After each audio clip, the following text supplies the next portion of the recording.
Morning everyone. तो वापस से हम एक नई वीडियो के साथ आपको मिलते हैं। जो एमसीक्यूज वीडियो थी उसका पार्ट 1 मैंने बना दिया है। पार्ट 1 आपने देखा भी होगा। अब पार्ट 2 को देखिएगा। इसके अंदर कल मतलब जो अपनी वीडियो मैंने डाली थी एमसीक्यूज के अंदर पार्ट 1, उसके अंदर आपको मैंने कुछ क्वेश्चंस के बारे में बताया था। आज वापस से और क्वेश्चंस करते हैं जिसके बारे में अपन बातें करेंगे। ठीक है, तो देखिए अब एक बार मैंने ये चीजें लिख रखी हैं क्योंकि एक बार जिन्होंने लास्ट क्लास या लास्ट वीडियो नहीं देखी वो फटाफट से एक बार इसको देख ले। मैं फटाफट से आपको बता देता हूं क्या अपन ने लास्ट वीडियो में देखा था, इससे पहले वाली वीडियो के अंदर, कि ज्वाइंट स्टॉक जो कंपनी है वो किसके द्वारा क्रिएटेड की जाती है। उसको क्या ज्वाइंट स्टॉक जो कंपनी होती है, क्या वो इंडियन सिटीजन है, क्या वो नॉन रेजिडेंट इंडियन है, नेचुरल पर्सन है या ए लीगल आर्टिफिशियल पर्सन है। तो हमारा आंसर था लीगल आर्टिफिशियल पर्सन। आगे डेफिनेशन, पब्लिक कंपनी की डेफिनेशन कंपनी एक्ट 2013 के अंदर किस सेक्शन में दी गई है? सेक्शन 2 सबसेक्शन 20 के अंदर दी गई है। आगे चलते हैं। कंपनी एक्ट कब पास हुआ था? न्यू कंपनी एक्ट कब पास हुआ था? कौन से ईयर में पास हुआ था? 2013 के अंदर पास हुआ था। नेक्स्ट क्वेश्चन कह रहा है कि जो मेंबर्स होते हैं, मेंबर्स का जो रजिस्टर होता है उसको क्या बोला जाता है? स्टैट्यूटरी रजिस्टर बोला जाता है। नेक्स्ट आता है कंपनी किसके द्वारा क्रिएट की जाती है? पार्लियामेंट के द्वारा क्रिएट की जाती है, जनरल लॉ के द्वारा क्रिएट की जाती है, मेंबर्स के द्वारा क्रिएट की जाती है या कंपनी एक्ट के द्वारा? तो आंसर था कंपनी एक्ट के द्वारा क्रिएट की जाती है। नेक्स्ट है कि एक न्यू कंपनी एक्ट 2013, जो कंपनी एक्ट 2013 है उसके अंदर एक कंपनी क्या इक्विटी शेयर इशू कर सकती है, क्या प्रेफरेंस शेयर इशू कर सकती है या equity preference sweat equity share issue कर सकती है, डेफर्ड शेयर इशू कर सकती है? तो हमारा आंसर था एक न्यू कंपनी एक्ट 2013 के according company equity preference, deferred equity preference और स्वेट इक्विटी शेयर क्या कर सकती है? इशू कर सकती है। तो आज अपन आगे बढ़ते हैं, कुछ एमसीक्यूज को और करते हैं क्योंकि बेटा देखो ये एमसीक्यूज ना अपन को थोड़ा थोड़ा ये है कि जो आपकी जो बुक्स है उसके अंदर ऐसा कुछ एमसीक्यूज है नहीं, तो एमसीक्यूज अपन को ढूंढ ढूंढ के निकालने पड़ रहे हैं किस तरीके से एमसीक्यूज आपके आ सकते हैं। तो आप इन एमसीक्यूज को अगर आप कर लेते हैं, इन वीडियोस को आप अच्छे से देख लेते हैं तो आपको एग्जाम में कई हद तक, काफी हद तक आपको ये लगेगा कि हम पढ़ कर आए हैं। अभी मैं आपको हर चैप्टर्स के अंदर से जो न्यूमेरिकल बन सकते हैं, जितने मेरे से हो पाएंगे जो बन सकते हैं वो भी मैं आपको करवाऊंगा जिससे आपको दिक्कतें नहीं आएंगी। ठीक है, तो देखो अब और कैसे बन सकते हैं। सुनो, ये जो सिंपल क्वेश्चन है ये आपको पता होना चाहिए, इसमें से क्वेश्चन आएंगे ही आएंगे। समझ में आ रहा है? ये एमसीक्यूज जो मैं अब आज की वीडियो जो आप देख रहे हो इसके अंदर से हमारे एमसीक्यूज बनेंगे। तो देखिए सबसे पहले बात करते हैं। सबसे पहले हम बात कर रहे हैं फर्स्ट क्वेश्चन, एक पब्लिक कंपनी की बात हो रही है। एक public company can have a minimum of members.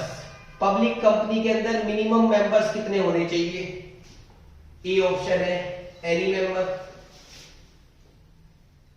B option है 20 मेंबर्स, सी ऑप्शन है 7 मेंबर्स और डी ऑप्शन है 50 मेंबर्स। तो याद रखना बच्चों कि अगर एक पब्लिक कंपनी की बात हो रही है और मिनिमम मेंबर्स की बात हो रही है, पब्लिक कंपनी की बात हो रही है और मिनिमम मेंबर्स की बात हो रही है, तो कितने मेंबर्स होने चाहिए? 7 मेंबर्स होने चाहिए। कितने मेंबर्स होने चाहिए? 7 मेंबर्स होने चाहिए। आगे चलते हैं। अभी अपन ने पब्लिक की बात करी है, आगे देखिए, आगे बात कर रहे हैं the maximum number of members is maximum number of member in a private company. अगर एक प्राइवेट कंपनी की बात कर रहे हैं, प्राइवेट कंपनी में मैक्सिमम मेंबर, यहां पे मैंने मिनिमम के बारे में बात करी है, यहां पे मैंने मैक्सिमम के बारे में बात करी है और यहां पे मैंने पब्लिक कंपनी की बात करी है, यहां मैंने प्राइवेट कंपनी की बात करी है। याद रखना यहां मैं किसकी बात कर रहा हूं? प्राइवेट कंपनी के अंदर जो मैक्सिमम मेंबर है वो कितने होने चाहिए? तो A option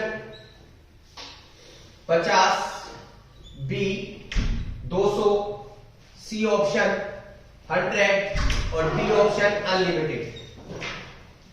D option unlimited. तो देखिएगा, अगर मैं बात कर रहा हूं किसके बारे में, maximum number of members in a private company, maximum यानी कि ज्यादा से ज्यादा कितने मेंबर्स होने चाहिए किसके अंदर, प्राइवेट कंपनी के अंदर। याद रखना, प्राइवेट कंपनी की बात कर रहा हूं, प्राइवेट कंपनी में मैक्सिमम मेंबर कितने होने चाहिए, 200 होने चाहिए। कितने होने चाहिए, 200 होने चाहिए। अगर यही बात मैं पब्लिक के लिए करता तो वहां पर अनलिमिटेड हो जाते, वहां पर कितने हो जाते, अनलिमिटेड हो जाते। तो देखिएगा, इसका एक क्वेश्चन और निकल कर आ गया। According to company act, according to company act 2013, according to company act 2013, the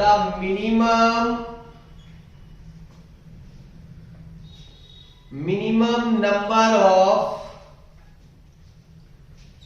members in a private company, ये लो भैया, वापिस से बात कर रहे हैं अपन किसके बारे में, प्राइवेट कंपनी के बारे में, प्राइवेट कंपनीज।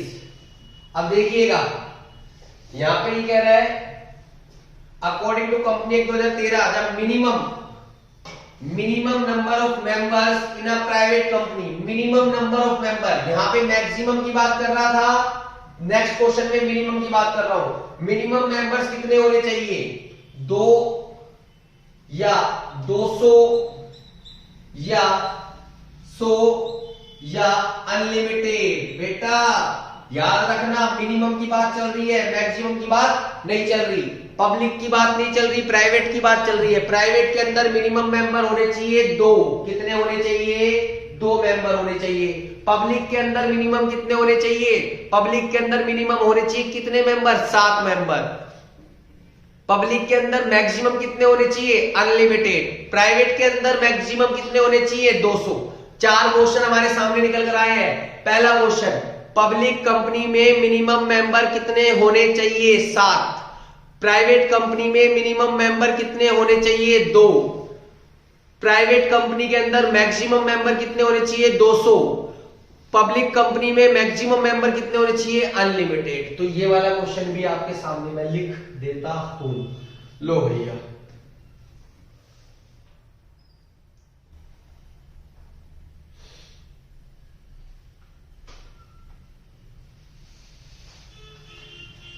लो भाई, the maximum number of members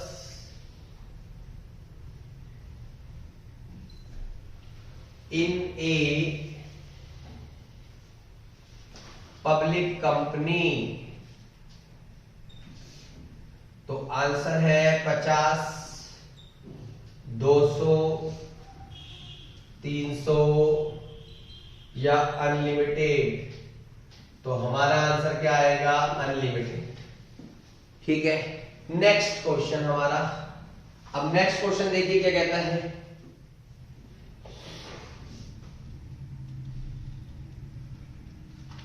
next question देखिए हमारा क्या कहता है। इक्विटी शेयर होल्डर, जो इक्विटी शेयर होल्डर होते हैं वो कंपनी के क्या कहलाते हैं, A option owner of the company, B option customer of the company, C option creditors of the company, D option bankers of the company. बेटा equity share company के लिए क्या होते हैं, इक्विटी शेयर कंपनी के लिए मालिक होते हैं। कौन होते हैं, मालिक होते हैं। कौन होते हैं, मालिक। ये कह रहा है इक्विटी शेयर से कंपनी में क्या कहलाते हैं, इक्विटी शेयर से कंपनी में क्या होते हैं, इक्विटी शेयर एक कंपनी में मालिक होते हैं। क्या होते हैं, मालिक होते हैं। आगे एक क्वेश्चन और देखो इसी के साथ। शेयर होल्डर, जो हमारा शेयर होल्डर होता है यानी कि जो शेयर को होल्ड करता है उसको क्या दिया जाता है, शेयर होल्डर को क्या दिया जाता है, डिविडेंड दिया जाता है या इंटरेस्ट दिया जाता है या कमीशन दिया जाता है या ब्रोकरेज दी जाती है। तो ये कह रहा है अगर एक शेयर होल्डर जो होता है, जो कंपनी का जो मालिक कंपनी के जो शेयर्स को होल्ड करता है, जो कंपनी के शेयर्स को खरीदता है, उसको क्या दिया जाएगा, डिविडेंड दिया जाएगा, इंटरेस्ट दिया जाएगा, कमीशन दिया जाएगा या ब्रोकरेज दी जाएगी। तो शेयर होल्डर को हमेशा डिविडेंड दिया जाता है। डिविडेंड क्या होता है बेटा, डिविडेंड का मतलब होता है प्रॉफिट में से मिलने वाला हिस्सा, प्रॉफिट में से मिलने वाला हिस्सा। याद रखना डिबेंचर्स होंगे उनको इंटरेस्ट दिया जाता है, वो डिबेंचर्स वाले चैप्टर में अपन बात करेंगे। डिबेंचर्स को क्या मिलता है, इंटरेस्ट। प्रेफरेंस शेयर्स को भी क्या मिलता है, डिविडेंड मिलता है। क्या मिलता है, डिविडेंड मिलता है। आगे देखो,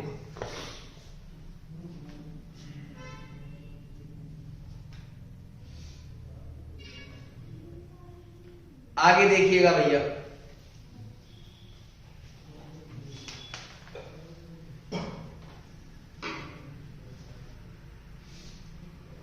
देखो भाई एक क्वेश्चन और देख कराते हैं, एक क्वेश्चन और कर लेते हैं, फिर उसके बाद में इसको आपको आराम से इसकी स्क्रीनशॉट ले लेना, जिससे आपको थोड़े से क्वेश्चन। देखो भैया आप साथ साथ ये क्वेश्चंस वीडियो जब आप देख रहे हो, क्वेश्चंस को साथ साथ नोट करते रहो, जिससे आपको क्या है क्वेश्चंस काफी हद तक इकट्ठे होते चले जाएंगे।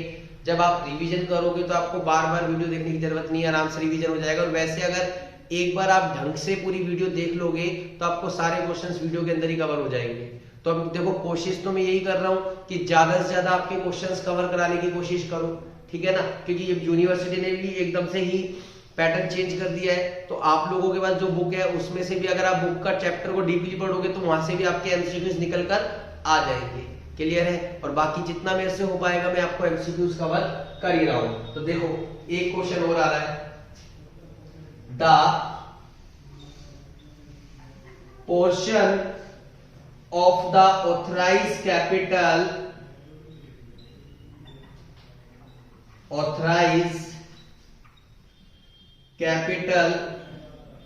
which is issued for subscription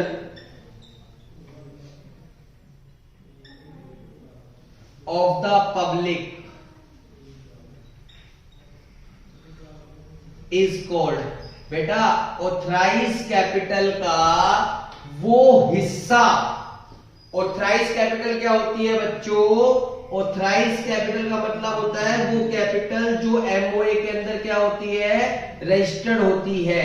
अभी कह रहे हैं ऑथराइज कैपिटल का वो हिस्सा जो पब्लिक को इशू किया जाता है उसको क्या बोलते हैं, subscribe capital, issued capital, called up capital या फिर कॉल्ड अप कैपिटल या सी ऑप्शन आ गया कॉल्ड अप, बी ऑप्शन आएगा रिजर्व कैपिटल। तो क्या बोलते हैं, मतलब ऑथराइज कैपिटल का वो पार्ट जो पब्लिक के लिए क्या किया जाता है, पब्लिक के लिए इशू किया जाता है, पब्लिक को इशू किया जाता है, पब्लिक को दिया जाता है, पब्लिक जिसको खरीदती है उसको क्या बोलेंगे, इशूड कैपिटल बोलेंगे। क्या बोलेंगे, इशूड कैपिटल। मैंने आपको बताया था एओए के अंदर जो डिसाइडेड होता है, एमओए के अंदर जो डिसाइडेड होती है कैपिटल, या कंपनी जब इनकॉर्पोरेटेड होती है उस टाइम जो डिसाइडेड की जाती है कि हम इतना पैसा मार्केट से लेकर आएंगे, जो एमओए के अंदर रजिस्टर्ड होती है उसको बोलते हैं ऑथराइज्ड कैपिटल। अब वो सारा का सारा पैसा एक साथ पब्लिक ले, एक साथ कंपनी मांगती नहीं है, उसमें से जितना पैसा पब्लिक से मांगा जाता है, जितने शेयर पब्लिक के लिए इशू किए जाते हैं उसको बोलते हैं इशूड कैपिटल। अब उसमें से भी पब्लिक जितने शेयर्स को खरीद लेती है उसको बोलेंगे सब्सक्राइब कैपिटल। उस सब्सक्राइब कैपिटल में से जो पब्लिक ने शेयर खरीदे उसमें से भी जितना पैसा मांग लिया जाएगा कॉल्ड अप कैपिटल, जो नहीं मांगा जाएगा अनकॉल्ड अप या रिजर्व कैपिटल उसको कहते हैं। तो एक बार फटाफट से आप ये क्वेश्चंस नोट कर लीजिए आराम से। इसका आंसर भी मैं टिक कर देता हूं। क्या होता है, डिविडेंड होता है। शेयर होल्डर को क्या दिया जाता है, डिविडेंड दिया जाता है। पब्लिक कंपनी में मिनिमम मेंबर 7, प्राइवेट कंपनी में मैक्सिमम मेंबर 200, प्राइवेट कंपनी के अंदर मिनिमम मेंबर 2, पब्लिक कंपनी में maximum member unlimited. Equity share company के मालिक होते हैं, शेयर होल्डर को क्या दिया जाएगा, डिविडेंड दिया जाएगा, और पब्लिक को जो शेयर इशू किए जाते हैं उसको क्या बोला जाता है, इशूड कैपिटल। फटाफट से स्क्रीनशॉट ले लें, वापस से मिलेंगे नई वीडियो के साथ। अगर आपको ठीक लगता है, समझ में आ रहा है, अगर आपको वीडियो लगती है आपके लिए एग्जाम के पॉइंट ऑफ व्यू से अच्छी वीडियोस है तो लाइक करें, सब्सक्राइब करें, शेयर करें। ठीक है, मिलते हैं वापस से नए वीडियो के साथ। चलो ठीक है।